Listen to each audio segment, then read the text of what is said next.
Everybody, it's the Goal 60 here for week 4 of the college football season 2017. So just before we get started, I just want to remind everybody that all the information in these videos is just opinion. If you know any of the outcome projections or anything, do with them what you may, but just keep in mind they are my opinion. So with that said, I'll jump right in. So last week we went 1-1-1, pushing the overall record to 4-4-1 on the college football season. We had 3 plays posted, Tennessee +5 against Florida. I projected a 25-25 tie, and with about 30 seconds left, it was looking very good going into overtime. It had a 20-20 tie, and then Florida threw a Hail Mary pass and beat us by 1 point. So they won the game 26-20, which caused us to lose the +5. Purdue, Missouri was the second play, under 77.5. If you waited later in the week, it actually went up to 78. And it covered easily. There was only 38 total points scored in the game, so that was a very good win. Duke -14 against Baylor. I did think that Duke was going to run away with this game, and they didn't. They just could not finish. They could move the ball all they wanted, but they just couldn't put it in the end zone or even a field goal. Before half, they had 2 consecutive drives that ended inside the 20 with 0 points. So 1-1-1 last week. So we'll see if we can't build on that and go 2-1 or 3-0 this week. The first game is TCU at Oklahoma State. Right now, Oklahoma State is 11-point favorite with a posted total of 69. Mason Rudolph has come in this game. He's absolutely been on fire this year. He's had 3 good games, including last week where he had 4 receivers over 100 yards each. So he's got a lot of help on that side of the ball. And they're really in tune right now. They've done a lot. They've traveled twice already. So to me, if you're putting up that kind of offense and your defense is playing pretty solid, they hadn't had a lot of tough competition, but at the same time, they've all been in rhythm and kind of been flying under the radar here lately. Not a lot of talk about them so far, but I think they'll change once they get into conference play this week. So projected stats, I have TCU rushing between 130 to 150 yards. While passing between 140 to 160 yards. I have Oklahoma State rushing between 130 to 150 yards, but passing between 260 to 280 yards. Now, I know that seems a little low, and it kind of feels a little low, but at the same time, this is a conference game. I think they'll kind of come back to earth a little bit, and then they'll get in rhythm, and as the year goes on, they'll just get better and better. So that's why I projected them at 260 to 280, and he may even have a better game than that.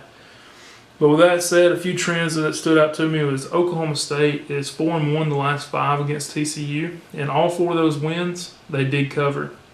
Oklahoma State is 31-17 against the spread the last 48 under Gundy as a home favorite. TCU is 2-7 against the spread the last 9 versus conference, and also they're 2-7 last 9 in the month of September. My projected score for this game is 35-23 Oklahoma State, which does barely cover the spread, but I feel like that's a little low. I think that maybe late in the game, Oklahoma State will score a late touchdown or something, need to go up 14 or maybe 17 points. So the play for this game is Oklahoma State -11. Next game is Duke at North Carolina. This will be 2 weeks in a row that we've looked at a Duke game. Currently, Duke is -2.5 points with a total posted at 63.5. Duke took on a Baylor team last week that I thought they could push around very easily, and they did. They just could not punch it in. They couldn't get a field goal, couldn't get a touchdown. Now, Baylor did come out a little stronger than I thought they would. They played a lot better than I thought they would on the road, and that says a lot to me about that Baylor squad going on into conference play this year.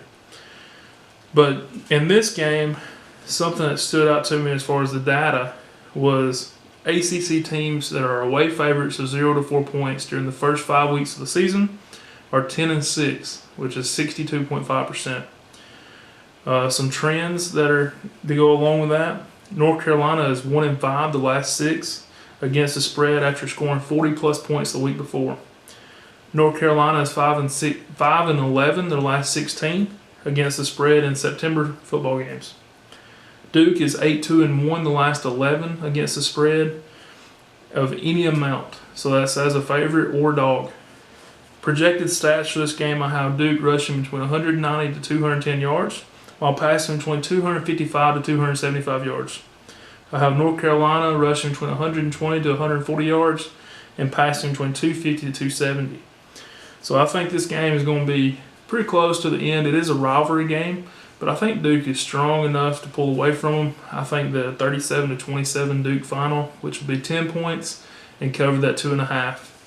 So the play would be Duke minus the 2.5. And the last game I have is Alabama versus Vanderbilt. Alabama goes on the road and is an 18.5 point favorite with a projected total of 43.5 by Vegas.